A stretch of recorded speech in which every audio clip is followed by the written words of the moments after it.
जून 2026 4 महीने से Iran America जंग जारी थी। तेल $120 फी बैरल, आबनाए हुर्मुज़ बंद, दुनिया महंगाई से तड़प रही थी।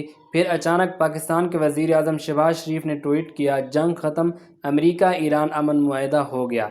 इसके पीछे था फील्ड मार्शल आसिम मुनीर का खुफिया मिशन। आज वो पूरी कहानी जो दुनिया को नहीं पता, आज हम इस वीडियो में आपको बताने जा रहे हैं। अस्सलामु अलैकुम वरहमतुल्लाहि ताला व बरकातहू। मैं हूं नियाज़ हसन सिद्दीकी, आप देख रहे हैं हमारा चैनल हू इस पाकिस्तानी। आज हम बात करेंगे पाकिस्तान की उस सिफारतकारी की जिसने दुनिया को तीसरी आलमी जंग होते होते बचा लिया। ये कोई फिल्म का सीन नहीं है, ये जून 2026 की सच्ची कहानी है। वीडियो को आखिर तक जरूर देखें। अगर आप हमारे चैनल पर नए हैं तो हमारे चैनल को जल्दी जल्दी सब्सक्राइब कर दें। फरवरी 2026 में अमेरिका और इसराइल ने ईरान की न्यूक्लियर साइट्स पर हमला कर दिया। वजह बताई, ईरान एटम बम बनाने के करीब है। ईरान ने जवाब में आबनाए हुर्मुज़ बंद कर दी। दुनिया के 20% तेल सप्लाई रुक गई। अमेरिका ने ईरानी बंदरगाहों का बाइकाट कर दिया। लबनान में भी ईरान इसराइल लड़ाई शुरू हो गई। 4 महीने जंग चली। पाकिस्तान की महंगाई डबल डिजिट में चली गई। तेल महंगा हो गया। अप्रैल 2026 में पाकिस्तान ने अमन मिशन शुरू किया। फील्ड मार्शल सैयद आसिम मुनीर खुद तेहरान गए। तेहरान में मुलाकातें, ईरानी सदर Masoud Pezeshkian, speaker Mohammad Baqer Qalibaf, वज़ीर ख़ारजा अब्बास अराग़ची से मिले। पैगाम दिया, जंग से सबको नुकसान, बातचीत ही हल है। खैर सगाली, पाकिस्तान ने वाज़ेह किया कि हम ईरान के बरादराना ताल्लुकात मजबूत करना चाहते हैं। ईरान को यकीन दिलाया कि अमेरिका मज़ीद हमला नहीं करेगा अगर हुर्मुज़ खोल दो।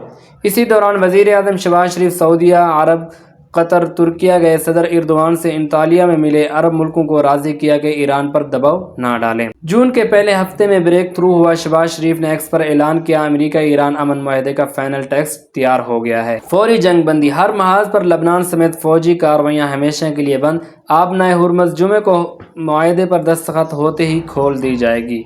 अमेरिका ईरानी बंदरगाहों का बाइकाट उठा लेगा। पाकिस्तान ने सालिस का किरदार अदा किया। अक़वाम मुत्तहिदा ने भी पाकिस्तान के किरदार को सराहा। इस डील से पाकिस्तान को 3 फ़ायदे हुए। नंबर 1, माशी, तेल सस्ता हुआ, 4.2% गिर गया। खलीजी स्टॉक मार्केट ऊपर गई। वज़ीर ख़जाना ने कहा कि 2027 की ग्रोथ बेहतर हो सकती है। सिफारती कद, दुनिया ने माना कि पाकिस्तान न्यूट्रल है, सालिस किरदार अदा कर रहा है। अमेरिका और ईरान दोनों ने पाकिस्तान को एतमाद किया। जंग खत्म होने से बजट पर दबाव कम हुआ। पाकिस्तान अब बॉन्ड इशू करके कर्जा प्रोफाइल बेहतर करेगा। दोस्तों, ये थी वो कहानी जब जनरल आसिम मुनीर की मिलिट्री डिप्लोमेसी और शहबाज शरीफ की सियासी हिकमत अमली ने दुनिया को बड़ी जंग से बचा लिया। आपका क्या ख्याल है? क्या पाकिस्तान को हमेशा सालिस का किरदार अदा करना चाहिए? कमेंट सेक्शन के अंदर ज़रूर बताएं। वीडियो अच्छी लगे तो शेयर और लाइक ज़रूर करें। शुक्रिया।